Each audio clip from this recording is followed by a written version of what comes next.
I was never the type to make dramatic scenes or engage in shouting matches.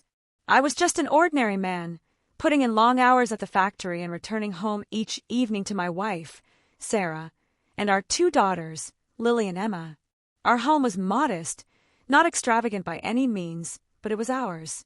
Over the course of 17 years, it had become a place filled with warmth, laughter, and the familiarity that comes from growing together. Sarah had been my first love since high school. Her laughter could brighten even the dullest room. Lily, who had just turned 16, and Emma, 2 years younger, were the center of my world. Both were intelligent, gentle, and always sharing quiet whispers that only sisters could understand. I believed our family was strong, solid as bedrock, but I had no idea how wrong I was. The changes started subtly. Sarah began staying late at the office more often. Her phone would vibrate at strange hours, and she brushed off my curiosity with quick explanations about deadlines and client dinners. I didn't think much of it at first. Her position as a marketing manager came with pressure, and I trusted her. I told myself not to overthink. But something felt off. The girls grew distant. They'd avoid looking me in the eye or switch topics when I asked how their mom was doing. Then came the evening, everything unraveled. My shift ended early, and I returned home unexpectedly. Sarah's car was parked in the driveway, but the house was quiet. That's when I saw her phone left on the counter, screen glowing with a message from her boss, Daniel. I didn't have to read far. The words etched themselves into my gut like acid. I felt like I was suffocating, but I didn't react. I waited. When Sarah walked through the door, I asked her directly. Her face collapsed, and without trying to spin a story, she confessed. She had been involved with Daniel for several months. The betrayal was staggering, but what broke me even more was discovering that Lily and Emma already knew. They had seen texts, spotted her with him at a cafe once. They never said anything. Lily spoke quietly, saying they didn't want to hurt me. Emma cried without a word. I stood in the middle of our living room, feeling like a stranger among the people I loved most. I didn't scream. I didn't smash anything. I simply left.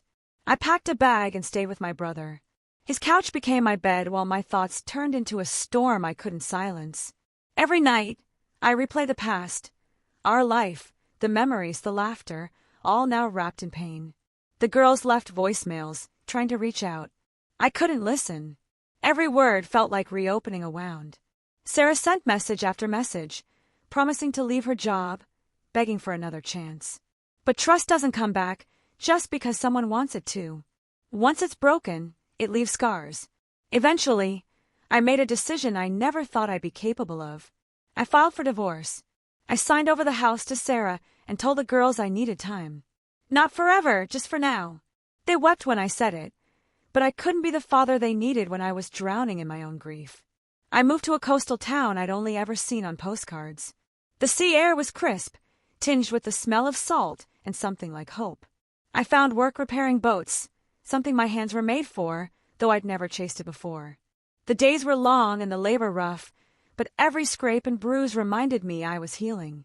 I rented a small apartment, just enough space for one, and started running every morning along the shore.